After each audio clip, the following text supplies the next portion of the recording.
former chief of staff to head the government's response to the Ebola crisis. Obama figures that anybody who spent years working for Joe Biden has plenty of experience handling disasters. He said what? About which race of people in public with a microphone on?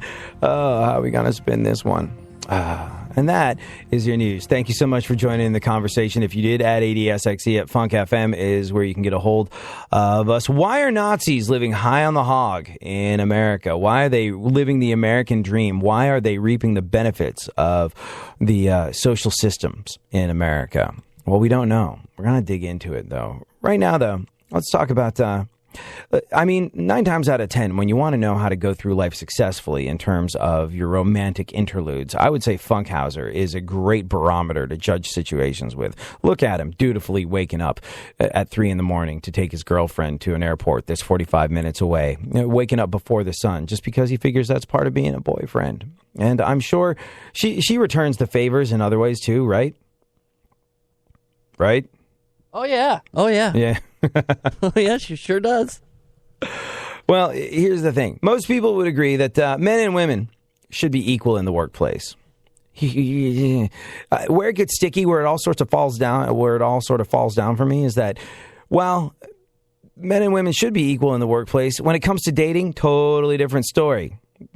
And I kind of feel as though, well, I don't have a leg to stand on here because I'm sort of old-fashioned chivalrous when it comes to going on a date and things of that nature. But it is a situation where intellectually I'm like, hey, you take the rough with the smooth. You want equal pay? That's great. You deserve equal pay. You also deserve to take me out to an equal number of movies and buy equal amounts of $50 popcorn and all of the above. But I can't get my head around that. I like I said, old school chivalry is not dead. It is alive and well in yours truly. But yeah, when it comes to dating, different story. The majority of people think the man should pay.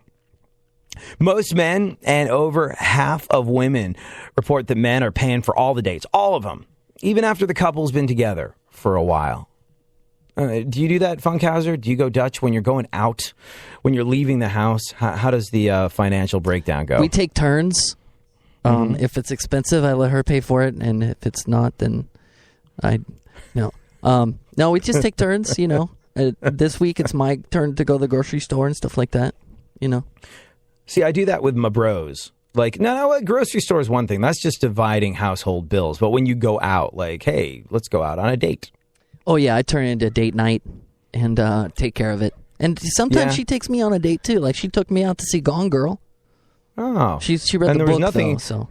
There was nothing at all in that for her. That's taking you out to see Gone Girl. Like, I mean, I'm sorry, man. Like, and it's cool that she picked up the check, but like, if there was ever going to be an instance where she should pick up the check, it's like, okay, we're going to go see this movie where you see Ben Affleck's Twig and Berries, and it's based on a chick book that I read, but I'm going to take you out to see it. Because no, you take a guy out to see Transformers or something about war with blood, guts, sports, something, people getting decapitated in it. Like, that's when it's considered a date. But it is, thoughtful that she picked up the check on that one. I think that was the right thing to do. She gets to see Ben Affleck naked from the waist down.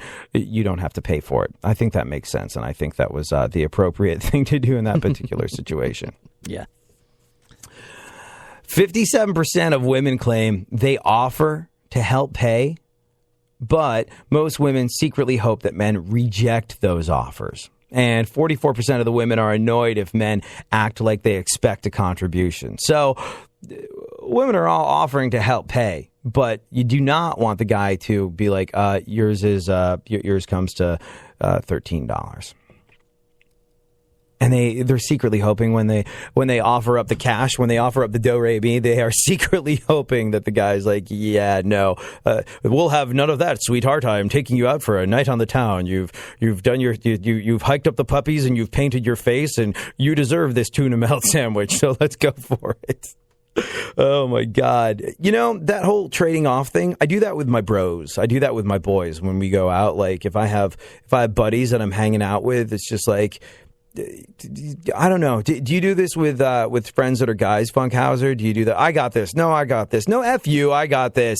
Like, do you do that when you're out with your boys? Yeah, I mean, most of the people I hang out with, my boys are unemployed. So, if one of them is celebrating an employment, then yeah, they're gonna pay for it. But most of the time, it's like either me or somebody else who's working. See, I don't have a large circle of dude friends that I have time to go out and have I don't know. I don't have time to go out and hang out with, but the ones that I do are fairly regular. So it's just like we have a running tally in our heads of who got the last one.